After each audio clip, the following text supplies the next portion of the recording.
অনেক দিন ধরে মন চাইছে বউ খোদা খেতে, তাই ফাইনালি আজকে রান্না করে ফেলাম মজাদার বউ খোদা, আর সাথে 2 ধরনের ভর্তা আর পেঁয়াজও। আজকে কিভাবে কি করলাম সেটা আপনাদের সাথে শেয়ার করতেছি। হ্যালো এভরিওয়ান, আসসালামু আলাইকুম। আপনারা সবাই কেমন আছেন? আশা করি সবাই অনেক অনেক ভালো আছেন। যাই হোক, আমি আলহামদুলিল্লাহ আল্লাহর রহমতে ভালো আছি।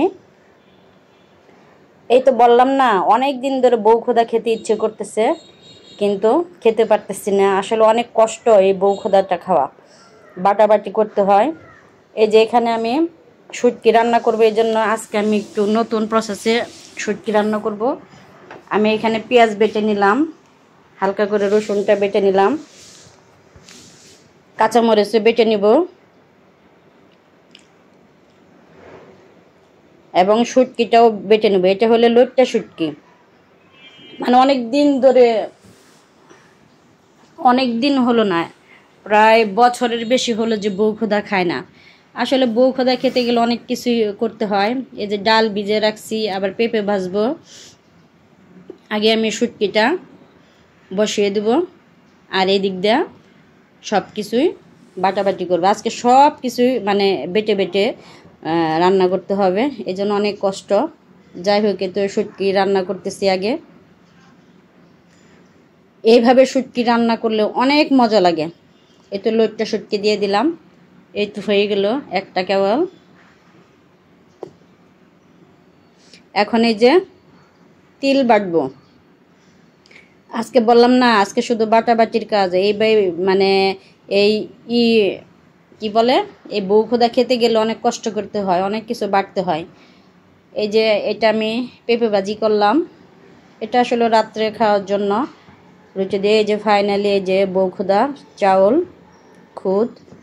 খুদ বলে এটাকে, এটা এখন আমি রান্না করব। এটা অল্প মশলা দিয়ে ভালোভাবে কষাতে হবে, তারপরে পানি দিয়ে দিব।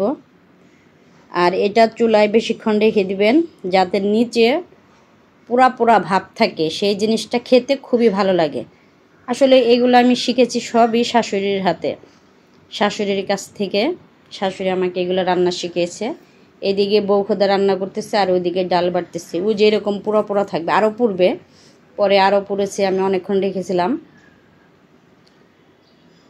এই তো এখন আমি পেঁয়াজও ভাজবো। আসলে এগুলো আমার সব শাশুড়ির হাতের রান্না, সে আমাকে শিখিয়েছে এগুলো। আমিও ঠিক ওইভাবে চেষ্টা করি তার মতো করে রান্না করতে। তো ফাইনালি হয়ে গেছে। এই তো পেঁয়াজু, তিল ভর্তা, শুটকি আর ভাজি, এটা দিয়ে এখন আমি মজা করে ভাত খাবো।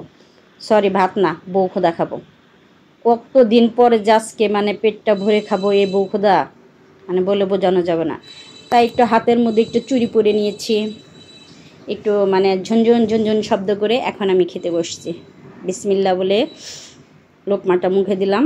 ইস, কী যে মজা হয়েছে তিল বাটাটা, আর শুটকি মাছ তো অসাধারণ, আর পেঁয়াজও তো আরও মজা। এটা হলো তার কিছুই লাগে না।